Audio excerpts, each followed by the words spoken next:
Hello friends, उम्मीद करता हूँ आज जो गुजरात बोर्ड का पेपर हुआ था मैथमेटिक्स का वो आप सब लोगों का बढ़िया गया है।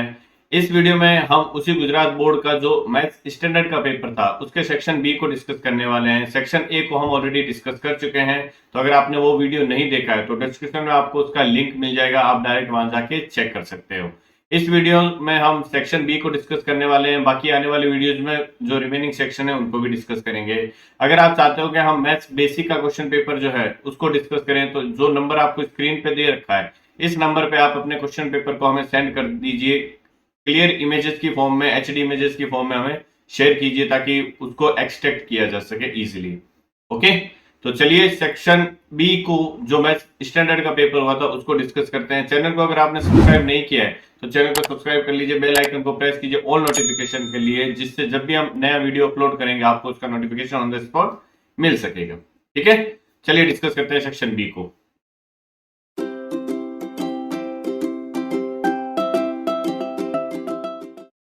जो सेक्शन बी होता है गुजरात बोर्ड के लिए उसमें टोटल क्वेश्चन होते हैं 25 टू 37, मीन्स टोटल 13 क्वेश्चन होते हैं। आपको इन 13 में से कोई भी 9 क्या करने होते हैं, अटेम्प्ट करने होते हैं। ईच क्वेश्चन जो होता है वो 2 मार्क का होता है, तो कोई भी 9 क्वेश्चन आप अटेम्प्ट करेंगे तो 9 टू 18 मार्क का ये पूरा सेक्शन होने वाला है। ठीक है, हम सभी 13 क्वेश्चन को डिस्कस करने वाले हैं यहाँ पे। आपको उनमें से कोई भी 9 जो है वो क्या करने थे, अटेम्प्ट करने थे। क्वेश्चन नंबर 25 जो है वो क्या दे रखा है, देखो गिवन दैट एचसीएफ ऑफ, ये दो नंबर दे रखे हैं ए और बी, इनका एचसीएफ 9 दे रखा है, तो आपको उनका एलसीएम पूछा है। तो आपको एक थ्योरम पता है फर्स्ट चैप्टर में, LCM of two number A and B into HCF of two number A and B, जो इक्वल होता है किसके इक्वल होता है, उन दोनों नंबर के प्रोडक्ट के इक्वल होता है। तो एलसीएम हमें फाइंड करना है इन दोनों नंबर का, एचसीएफ हमें गिवन है, तो एलसीएम जो भी आएगा इनटू एचसीएफ कितना दे रखा है, इन दोनों नंबर का 9 दे रखा है, और नंबर क्या दे रखा है 306 एंड 657। तो 9 से मैं इन दोनों को डिवाइड कर दूंगा, एलसीएम क्या आ जाएगा 306 इंटू 657 डिवाइडेड बाय 9। तो 9 से मैं इसको डिवाइड करूंगा, ये देखो कंप्लीटली 9 से डिविजिबल होने वाला है। क्यों? क्योंकि इस नंबर के डिजिट का जो सम आ रहा है वो क्या आ रहा है, 9 आ रहा है। जब भी डिजिट सम 9 आए इट मीन वो नंबर 9 से डिविजिबल होने वाला है। तो 9 से अगर मैं डिवाइड करता हूं तो 9 3 जा 27 हो जाएगा, और 9 4 जा कितना हो जाएगा 36। इट मीन एलसीएम जो आएगा वो क्या आ जाएगा 34 इंटू 657।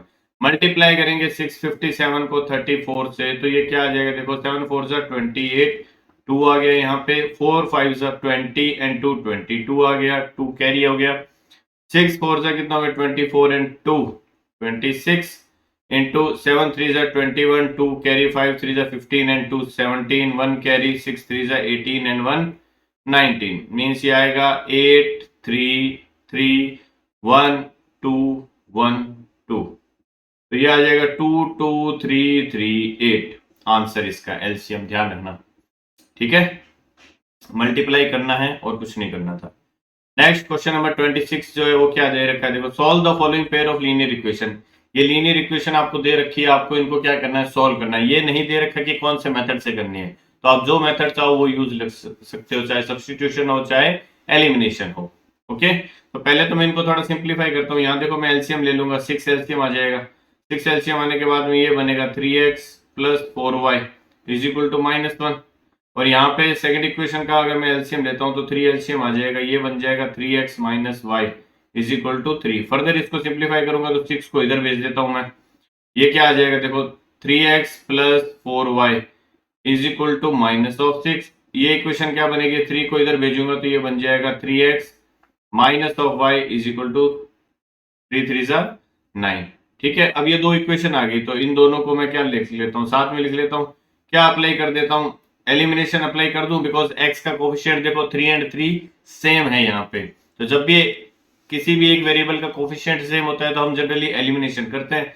इट मींस ये 3x प्लस का है, ये 3x भी प्लस का है। इट मींस सेकंड इक्वेशन को मैं फर्स्ट में से क्या कर देता हूँ, सब्ट्रैक्ट कर देता हूँ। तो सब्ट्रैक्ट करूंगा तो इस सेकंड इक्वेशन में सभी टर्म्स का साइन क्या हो जाएगा, चेंज हो जाएगा। तो ये plus 3x minus 3x cancel हो जाएगा, ये 4y और प्लस का y 5y हो गया इज इक्वल टू ये माइनस का 6 और माइनस का 9 माइनस का 15 बन गया। तो y की वैल्यू आ जाएगी -15/5 मीन्स ये आ जाएगा -3। y की वैल्यू -3 आ जाएगी। आप इस इक्वेशन में इसको सब्स्टिट्यूट कर दो, दोनों में से किसी में भी सब्स्टिट्यूट कर सकते हैं हम। तो ये क्या बन जाएगा, देखो 3x माइनस ऑफ y की वैल्यू -3 इज इक्वल टू 9 आ गया। ये 3x इज इक्वल टू, ये देखो +3 बन जाएगा, इज इक्वल टू 9 हो गया। तो 3x इक्वल टू, ये 3 उस साइड जाएगा तो 6 बन गया। x की वैल्यू क्या आ जाएगी, 6/3 मीन्स 3 आ जाएगी। तो x की वैल्यू यहाँ से कितनी आ जाएगी, 3 आ जाएगी, और y की वैल्यू क्या आ जाएगी, -3 आ जाएगी। ये क्या हो जाएगा, इसका सॉल्यूशन आ जाएगा। Okay, next question number 27, find the roots of the quadratic equation from factorisation. By factorisation method आपको अप्लाई करना है। तो फैक्टराइजेशन के लिए क्या करते हैं, कांस्टेंट टर्म को फर्स्ट वाली जो टर्म होती है x² वाली टर्म, उससे मल्टीप्लाई करते हैं। तो 5√2 और √2x² मल्टीप्लाई होगा तो 5 2 जा कितना बन जाएगा, 10x² बन जाएगा। √2 और √2 मल्टीप्लाई होगा तो 2 बन जाएगा। अब 10x² को दो पार्ट में स्प्लिट करना है इस तरीके से कि दोनों पार्ट का सम जो है वो 7x आए। तो क्या आ जाएगा, 5x और 2x आ जाएगा। तो 7x की जगह मैं क्या अप्लाई कर सकता हूँ, 5x plus 2x plus 5√2 is equal to 0। अब यहां से देखो क्या कॉमन आ रहा है, यहां से x कॉमन आ रहा है, ये बनेगा √2x प्लस 5 प्लस सिमिलरली यहाँ पे देखो, यहाँ 2x है और यहाँ √2 है, तो √2 मैं कॉमन ले लेता हूँ अगर, तो यहाँ √2 बच जाएगा x प्लस यहाँ पे भी क्या बच जाएगा 5 इक्वल टू 0। अब देखो √2x प्लस 5 ओवरऑल कॉमन आ जाएगा दोनों टर्म्स में से। तो फर्स्ट टर्म में अगर मैं ये कॉमन ले लेता हूँ तो क्या बचेगा, ये सिर्फ x बच जाएगा यहाँ पे, और सेकंड टर्म में क्या बच जाएगा, √2 इक्वल टू 0। एक बार इसको मैं 0 के इक्वल पुट करूंगा, √2x plus 5 equal to 0 put करता हूँ, तो √2x इक्वल टू -5 हो जाएगा। x की वैल्यू क्या आ जाएगी, -5/√2। एक बार x प्लस √2 को मैं क्या रखता हूँ, 0 के इक्वल रखता हूँ, तो x की वैल्यू यहाँ से क्या आ जाएगी, -√2। तो ये दो क्या आ जाएंगे, फैक्टर आ जाएंगे इस क्वाड्रेटिक इक्वेशन के, x equal to -√2 and x equal to -5/√2। ठीक है, next find the discriminant of the quadratic equation 2x² - 6x + 3 = 0। ये क्वाड्रेटिक इक्वेशन दे रखी है, इसका डिस्क्रिमिनेंट आपको फाइंड करना है। तो d इक्वल टू क्या होता है, b² - 4ac होता है। b² b कितना है, -6 का होल स्क्वायर -4, a कितना है 2, c कितना है c। तो ये कितना आ जाए, -6 का स्क्वायर 36 आ गया, माइनस में ये कितना हो गया, 4 2 जा 8 और 8 3 जा 24। इट मीन्स डी क्या आ गया, 12 आ गया आपका डिस्क्रिमिनेंट। आगे क्या कह रहा है, and hence find its nature of roots. Nature of roots find करना है, तो अगर डी ग्रेटर देन 0 होता है तो रूट्स कैसे होते हैं, रियल होते हैं एक तो, एंड डिस्टिंक्ट होते हैं। ठीक है, रूट्स रियल हो गए और डिस्टिंक्ट हो गए। Find them if they are real, तो यहाँ पे रियल आ रहा है तो अब हम उनको क्या करना पड़ेगा, रूट्स को फाइंड आउट करना पड़ेगा। ठीक है, तो रूट्स फाइंड आउट कर लेते हैं। कैसे फाइंड करेंगे, फैक्टराइजेशन मेथड अप्लाई कर देते हैं। 3 को 2x² से मल्टीप्लाई किया तो ये 6x² हो गया। 6x² को दो पार्ट में स्प्लिट इस तरीके से करना है कि जो एडिशन आए उसका क्या आ जाए, -6x आना चाहिए। तो -6x कैसे आ जाएगा, ये मुझे प्रोडक्ट करने पे 6x² चाहिए और ऐड करने पे क्या आना चाहिए इसका, एक सेकेंड, प्रोडक्ट 6x² चाहिए और ऐड करने पे -6x आना चाहिए, है ना। तो ऐड करने पे -6x फैक्टराइजेशन से हो रहा है क्या, फैक्टर नहीं बन रहे, तो मैं यहाँ पे देखो अगर श्रीधराचार्य अप्लाई करता हूँ, x is equal to -b plus minus square root of b² -4ac/2a, ये अप्लाई कर देता हूँ। -b, b कितना है, -6 है तो -b क्या हो गया, +6 प्लस माइनस स्क्वायर रूट के अंदर b² मीन्स 36 हो गया, माइनस में 4a इंटू सी। ये देखो b² -4ac की वैल्यू हमने यहाँ पे निकाली है, तो मैं डायरेक्ट 12 यूज कर सकता हूँ इसकी जगह, बट यहाँ पे भी हम पुट कर देते हैं, a की वैल्यू 2 आ गई और c की वैल्यू 3 आ गई। ठीक है, अपॉन में ट्वाइस ऑफ a कितना है 2 है यहाँ पे, तो ये x की वैल्यू आएगी। x की वैल्यू क्या आ जाएगी, 6 प्लस माइनस ये क्या बनेगा, स्क्वायर रूट के अंदर 12 बनेगा, ये पूरा बनेगा स्क्वायर रूट के अंदर 12 डिवाइड बाय क्या आ जाएगा, 4 आ जाएगा। x की वैल्यू क्या आ जाएगी, देखो स्क्वायर रूट ऑफ 12 को मैं 4 इंटू 3 लिखूंगा, 4 स्क्वायर रूट से बाहर आ जाएगा 2 बन जाएगा। तो ये बन जाएगा देखो 6 प्लस माइनस 2√3 डिवाइड बाय 4 आ जाएगा। तो एक बार x की वैल्यू क्या, यहाँ पे देखो वैसे 2 कॉमन आ रहा है, तो 2 अगर आप कॉमन ले लोगे तो ये बनेगा देखो 3 प्लस माइनस √3 डिवाइड बाय 4। तो ये 2 से 4 कैंसिल हो जाएगा 2 टाइम्स। तो x की वैल्यू जो आएगी क्या आएगी, एक वैल्यू आ जाएगी 3 प्लस √3/2 और दूसरी वैल्यू आ जाएगी 3 माइनस √3/2। ये दो x की वैल्यू आने वाली है। डायरेक्ट फैक्टराइजेशन से यहाँ फैक्टर नहीं बन रहे, ध्यान रखना। Okay, next, determine the AP whose third term is 5 and seventh term is 9। आपको वो एपी डिटरमाइन करनी है जिसका थर्ड टर्म मींस A3 आपको गिवन है, कितना है 5 है, और A7 जो दे रखा है वो क्या दे रखा है 9 दे रखा है। तो A3 क्या होगा, an जो होता है a plus n minus 1d, तो A3 n की जगह आपको क्या पुट करना है 3 पुट करना है, तो 3 माइनस 1 2d की वैल्यू 5 दे रखी है। और A7 का मतलब क्या हो जाएगा a plus 7 minus 1d mean 6d की वैल्यू 9 दे रखी है। अब ये a और d में दो इक्वेशन आपको दे रखी है, लीनियर इक्वेशन है, दोनों की वैल्यू हमें फाइंड करनी पड़ेगी। तो मैं क्या कर देता हूँ, ये सपोज फर्स्ट इक्वेशन है, ये सेकंड इक्वेशन है, तो मैं second equation minus first equation कर देता हूँ। तो मैं फर्स्ट इक्वेशन यहाँ पे लिख देता हूँ, दोनों को क्या कर दूं मैं सब्ट्रैक्ट कर दूं, तो a से a कैंसिल हो जाएगा, 6d माइनस 2d क्या आ जाएगा 4d इक्वल टू 9 माइनस 5 कितना हो जाएगा 4 आ जाएगा। तो d की वैल्यू यहाँ पे क्या आ जाएगी 4/4 मीन्स 1 आ जाएगा। कॉमन डिफरेंस जो है उसका क्या आ गया AP का 1 आ गया। अब ये d की वैल्यू मैं सपोज इक्वेशन 1 में यहाँ सब्सटीट्यूट करता हूँ, तो a plus twice of d की वैल्यू 1 है इक्वल टू 5। तो a की वैल्यू क्या आ जाएगी यहाँ पे, ये 5 माइनस 2 हो जाएगा, a की वैल्यू यहाँ पे आ जाएगी हमारे पास में 3। तो a अगर 3 आ गया, ये d की वैल्यू देखो मैंने यहाँ सब्सटीट्यूट की है, a की वैल्यू 3 आ गई मीन्स फर्स्ट टर्म आ गया, और d कितना है 1, इट मीन्स कॉमन डिफरेंस जो रह रहा है वो 1 1 का रह रहा है, प्लस 1 है। तो अगर फर्स्ट टर्म a है तो सेकंड टर्म क्या होता है, ये a है तो second term a plus d होता है, फिर a प्लस 2d होता है, इसी तरीके से आगे बढ़ते जाती है AP। ठीक है, तो a फर्स्ट टर्म 3 आ गया, a प्लस d कितना हो गया 4 हो गया, ये 5 हो जाएगा, ये 6 हो जाएगा एंड सो ऑन। ये आपकी क्या आ जाएगी कंप्लीट AP आ जाएगी। Okay, next question number 30, evaluate 2 tan square 45 degree. सीधी वैल्यू सब्स्टिट्यूट करनी है, तो 2 tan 45 कितना होता है 1 का स्क्वायर हो गया, प्लस cos 30 कितना होता है जितना sin 60 होता है मीन्स √3/2 का होल स्क्वायर, माइनस sin 60 कितना होता है √3/2 का होल स्क्वायर।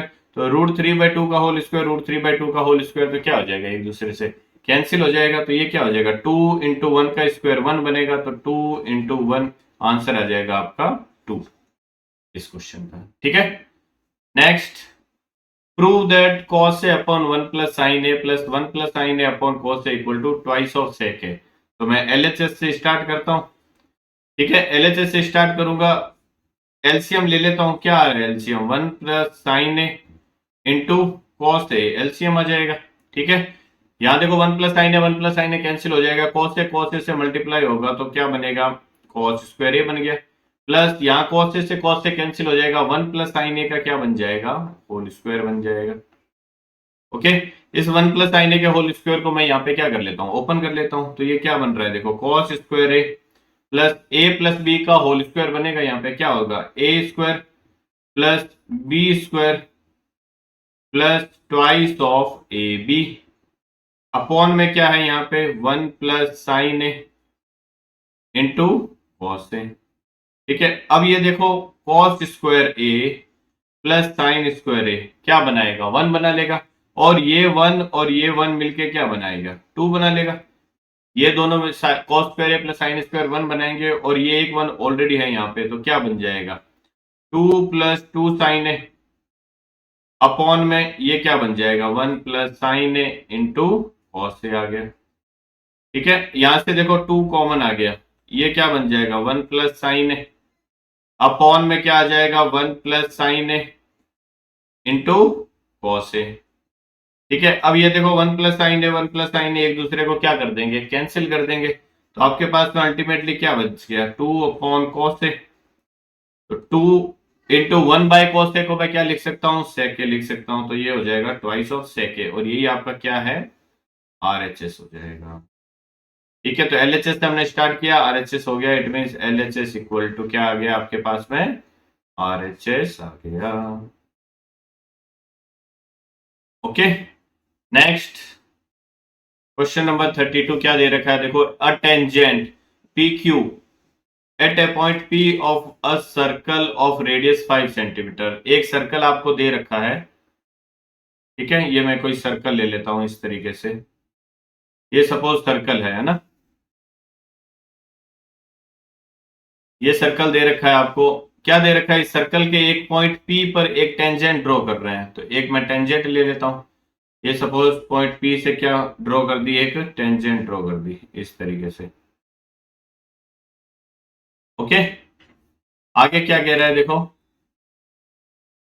ये एक टेंजेंट ड्रॉ कर दी, सर्कल के ऊपर पॉइंट P है, tangent PQ at a point P, ये टेंजेंट जो है पॉइंट P यहां है, ठीक है, और ये Q पॉइंट यहां कहीं होगा, फिर of a circle of radius 5 centimetre, तो इसकी जो रेडियस है ये कितनी दे रखी है, 5 सेंटीमीटर दे रखी है, तो ये इसका क्या हो गया, सेंटर हो गया। ठीक है, ये जो रेडियस है 5 सेंटीमीटर की वन है, meets a line through the centre O at a point Q so that OQ जो बन रहा है वो 12 सेंटीमीटर बन रहा है ना, तो ये जो है OQ अगर मैं ड्रॉ करना चाहूं यहां पे तो ड्रॉ कर सकता हूं इजीली। ये जो OQ बन रहा है ना, ये कितना बन रहा है, आपको दे रखा है 12 सेंटीमीटर, तो ये है 12 सेंटीमीटर। आपको क्या फाइंड करना है, आपको PQ फाइंड करना है, तो आपको पता है कि ये जो टेंजेंट होती है और रेडियस होती है दोनों एक दूसरे के क्या होते हैं, परपेंडिकुलर होते हैं, तो ये परपेंडिकुलर हो गया, ये राइट एंगल ट्रायंगल बन रहा है, ये सपोज पॉइंट O है, आपको दे रखा है, सेंटर क्या है इसका, O है, तो आपको क्या फाइंड करना है, PQ फाइंड करना है, तो PQ का whole square is equal to क्या हो जाएगा, OQ क्या है यहाँ पे, OQ हाइपोटेन्यूज है, तो hypotenuse square minus base square ले लेता हूं मैं, OP स्क्वायर।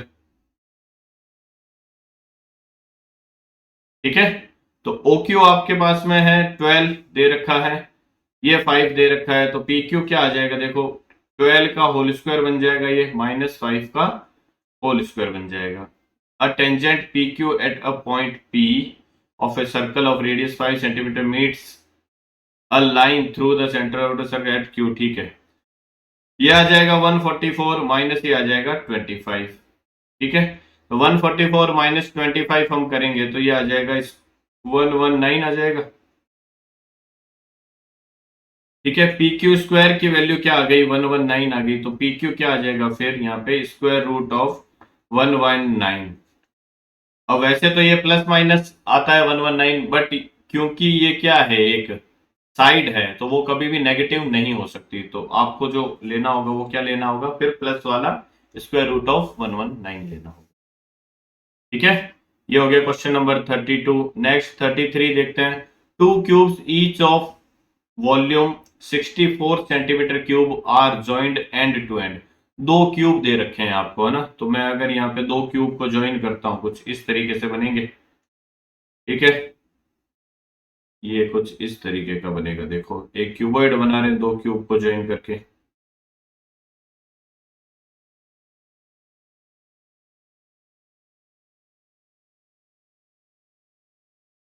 ये इस तरीके से क्या कर दिया, दो क्यूब को ज्वाइन किया है ना,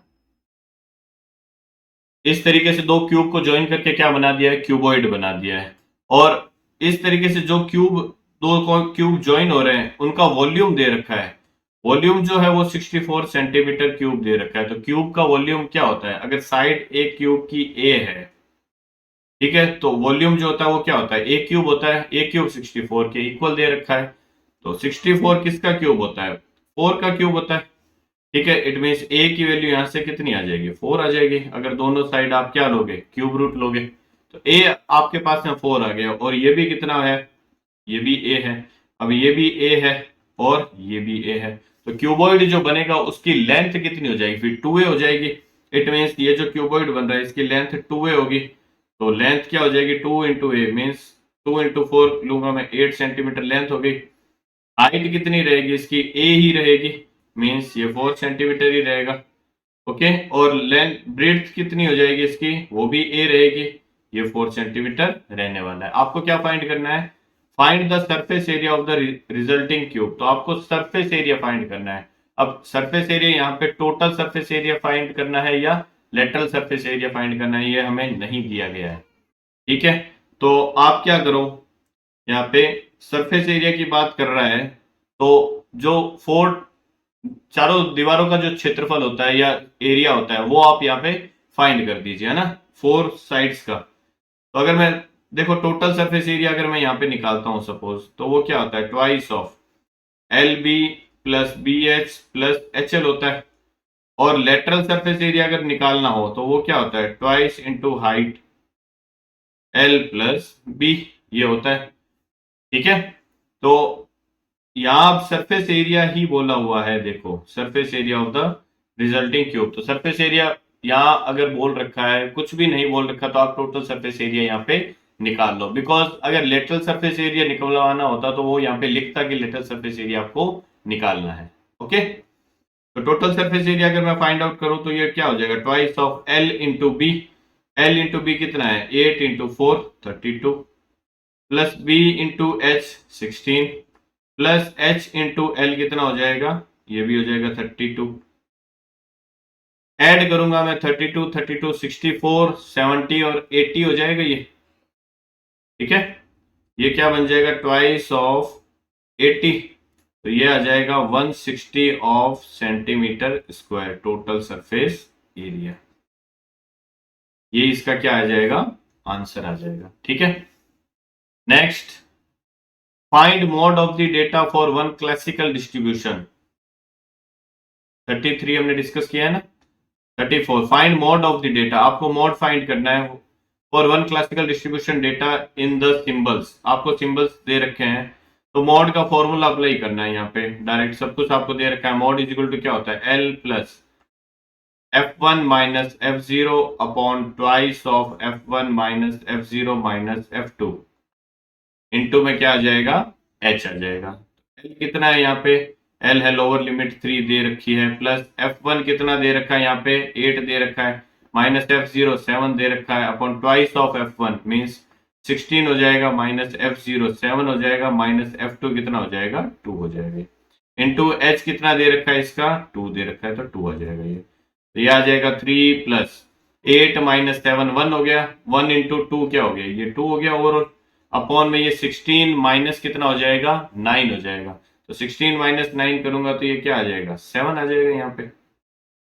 ठीक है, देखो 16 और ये माइनस 7 और माइनस 2 कितना बनाएगा? माइनस 9। तो 16 माइनस 7 करना है आपको, 16 माइनस 9 करना है तो 7 आ जाएगा। तो ये क्या आ जाएगा? देखो 7 अगर मैं ओवरऑल एलसीएम ले लेता हूँ तो ये बन जाएगा 7 3 21 प्लस 2 मीन्स 23/7।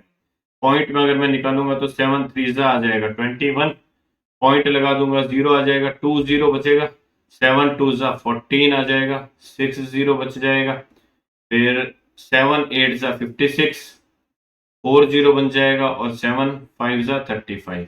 तो ये आपके आ जाएगा मोड की वैल्यू। ठीक है, ये क्या आएगा? आपका मोड आ जाएगा। अगर आप 2 डिजिट में लिखना चाहो तो इसको क्या लिख सकते हो? 3.29 आ जाएगा ये, क्योंकि 5 आ रहा है यहाँ पे, तो 5 आता है तो उससे पहले वाले एक डिजिट में क्या हो जाता है? 1 ऐड हो जाता है। तो ये आपका क्या आ जाएगा? फाइनल मोड आने वाला है 3 ठीक है, नेक्स्ट 35 नंबर क्वेश्चन देखो। The following frequency distribution gives the monthly consumption of elasticity of 68 consumers. तो नंबर ऑफ कंज्यूमर्स, इसका मतलब ये सिग्मा जो Fi है वो कितना आने वाला है? फिर 68 आने वाला है। ये आपको ऐड करने की जरूरत नहीं है यहाँ पे। Find the mean of the data. आपको इस डेटा का क्या फाइंड करना है? मीन फाइंड करना है। तो मीन फाइंड कर लेते हैं हम। सबसे पहले तो मुझे क्या निकालनी होगी? xi निकालना होगा यहाँ पे। ठीक है, मिड पॉइंट जो है इस डेटा का वो। तो 65 और 85 दोनों को ऐड करके 2 से हम क्या करते हैं? डिवाइड करते हैं।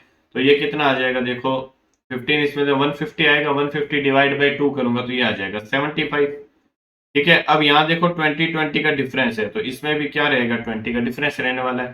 तो ये नेक्स्ट आ जाएगा 95, फिर ये आ जाएगा 115, ये आ जाएगा 135, ये आ जाएगा 155, ये आ जाएगा 175 और ये आ जाएगा 195।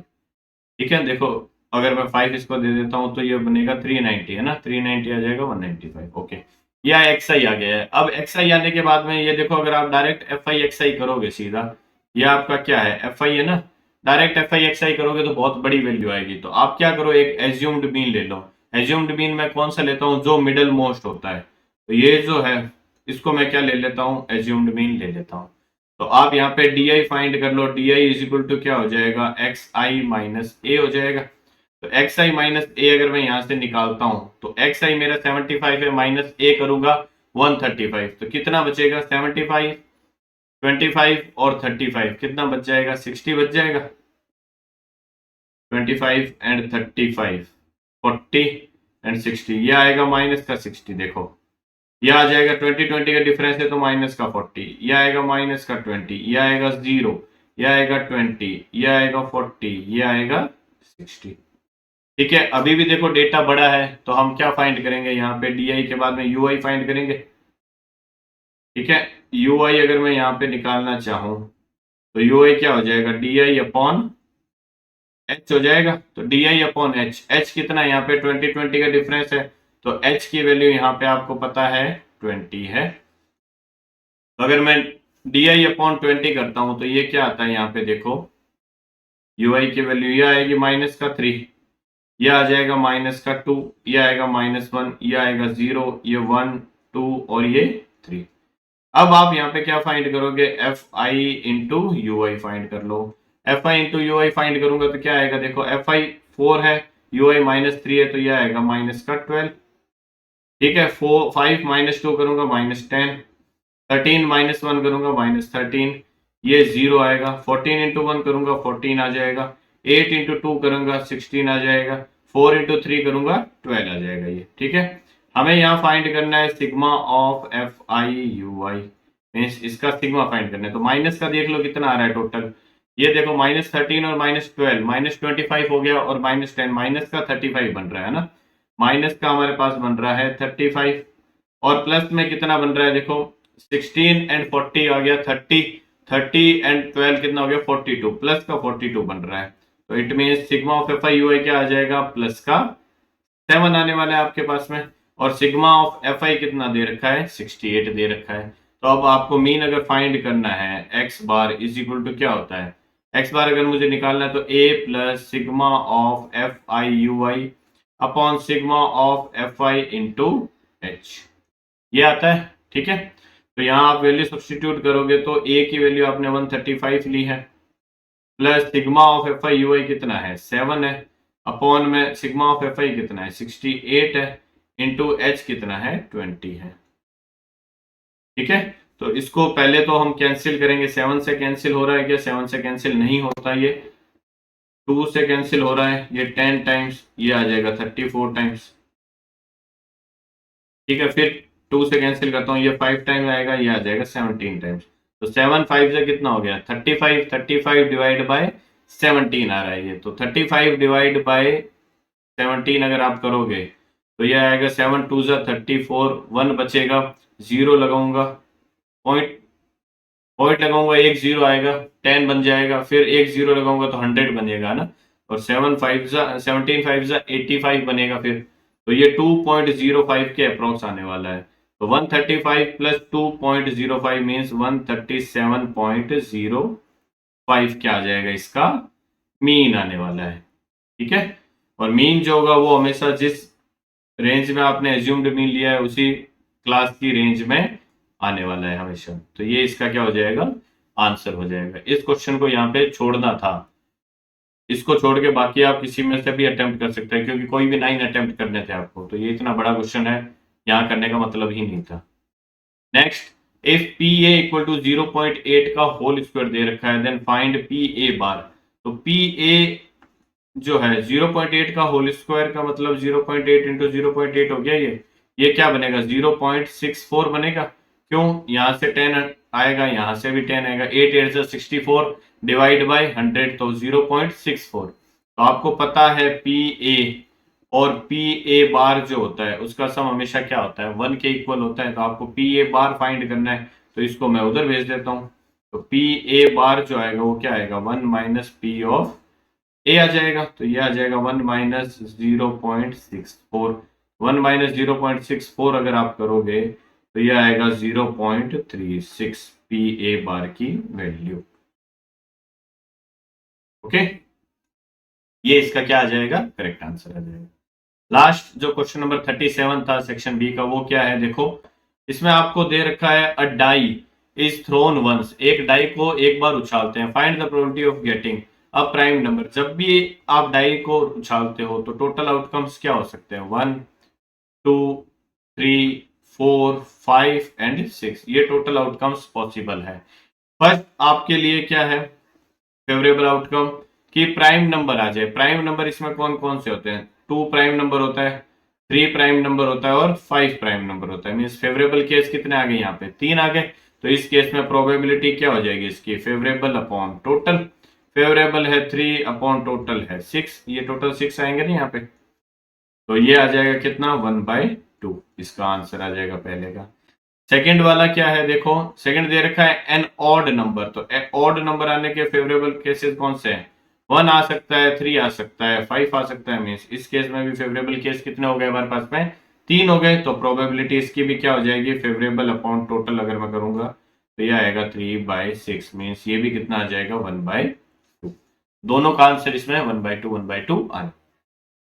ओके, तो इस तरीके से इस वीडियो में हमने जो सेक्शन बी था मैथ्स स्टैंडर्ड के पेपर का, जो गुजरात बोर्ड का हुआ था आज, उसको हमने डिस्कस किया है। बाकी आने वाले वीडियोस में हम बाकी के सेक्शन है उनको भी डिस्कस करने वाले हैं। अगर आप चाहते हैं उन वीडियोस को देखना तो चैनल को सब्सक्राइब कर लीजिए, बेल आइकन को प्रेस कीजिए ऑल नोटिफिकेशन के लिए, जिससे जब भी हम वो वीडियोस अपलोड करेंगे आपको ऑन द स्पॉट उसका नोटिफिकेशन मिल जाएगा। ओके, इस वीडियो में बस इतना ही, मिलते हैं अगले वीडियो में। Till then bye bye and take care.